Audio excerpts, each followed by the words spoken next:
Hi guys, and welcome back to 221B Gaming. I'm Aaron Levi 91, and this is part 2 in the E3 Special Edition Q&A. I'm going to be asking Martin some questions this time around. We're playing Pure Pool, purely because it's very easy to watch. So, welcome Col Coffee. Hello, thank you. And let's get into it. Question 1 I have for you. What was your favourite overall conference of E3? I've kind of thought long and hard at this one. At first, it was Microsoft because, it wasn't all just games and exclusives and Connect. They mentioned backwards compatibility and then they had the HoloLens and stuff. But then I watched the Ubisoft conference and it blew me away. There was just loads of new games. Most importantly, the one that you recommended, which was Ghost Recon, that just took me by storm. Loved it. And not just the gaming side of it, but the chick that does E3, I can't remember her name, for Ubisoft. I can't remember her name either, but she's Lana from Archer and I love her. Yeah, she's fantastic. She seems like she really enjoys it and she provides a great show. So E3 is definitely my favourite. Ubisoft E3. Fair enough. Question 2. Is there anything you didn't see at this year's E3 that you wish you had of? There were, I guess, a few things. I guess it's E3 specific. At Microsoft E3, obviously, I really expected to see some Call of Duty at the end. By the end of the presentation, I didn't even think about it because there was so much good stuff. And then, other than that, I think I've seen more stuff that I wasn't expecting than even thought about stuff that I expected that didn't kind of show up, if you know what I mean. Just as a little follow-up before we move on, is there anything you wish was shown off a little bit more? I kind of wish they showed more Division. They showed some good stuff, but I wish they explained a bit more about what we can expect from actual gameplay, like how the lobbies and stuff set up. It was just announced so long ago. Yeah, you'd hope to pretty see more. much. Fair enough. Question 3, which, because again, we had no idea what questions we were going to ask each other. Exactly the same question. What were your thoughts on the peripherals and accessories shown off at this year's E3? Once again, they kind of blew me away. Obviously, the Elite controller, we knew that was coming. I had no idea about the HoloLens, by the way. The Elite controller, I definitely loved it. Like, it was awesome. It is really expensive. The first thing I thought was I'm getting one of these, but obviously I didn't know how much it was to start with. Yeah, I'm like with breaking stuff, so it'd be nice to have a bulletproof controller. Yeah. But yeah, the HoloLens and Project Morpheus, they're just blew me away. As you know, none of us are the biggest fans of Minecraft, but seeing what he did was fantastic. That was spectacular, yeah. It was deadly. Yeah, no, I think we're agreed on that point anyway.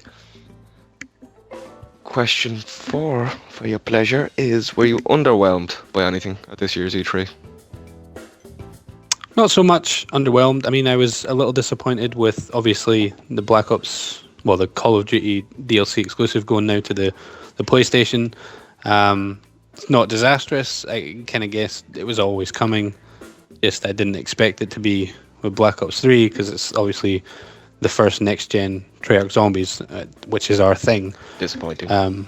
Pretty much, yeah. But there's going to be loads of stuff that we're going to cover while we wait for the DLC to hit Xbox. It's only 20 days. We'll survive. Yeah, exactly. Poor PlayStation people have been doing it for long enough.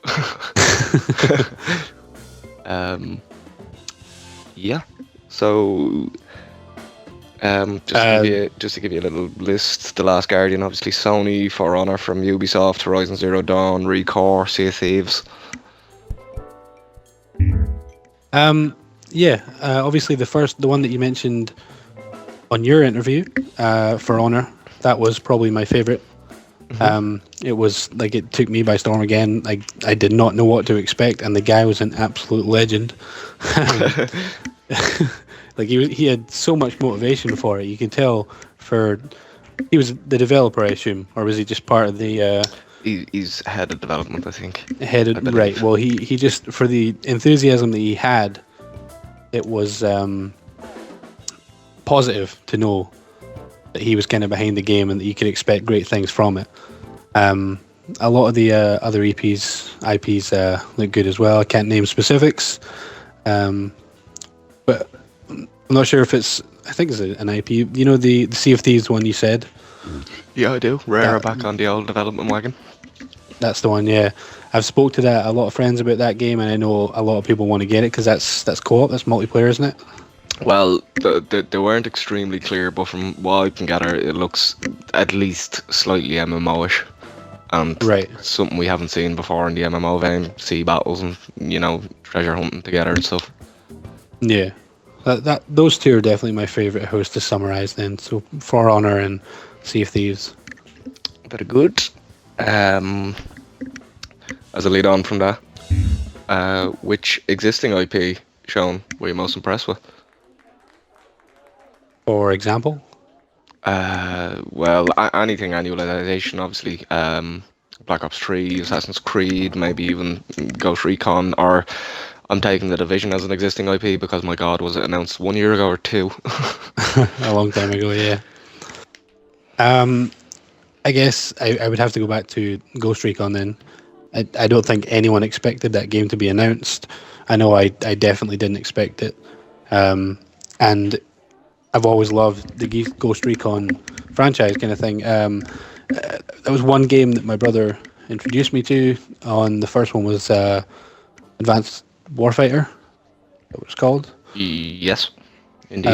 The first one, and I loved the multiplayer aspect. I loved the sniping and the fact that the maps were a big enough size and they were scaled nicely so that you couldn't see across the whole map, but it wasn't quite as big as Battlefield maps. It was a nice kind of balance, but that was definitely one game I loved sniping in.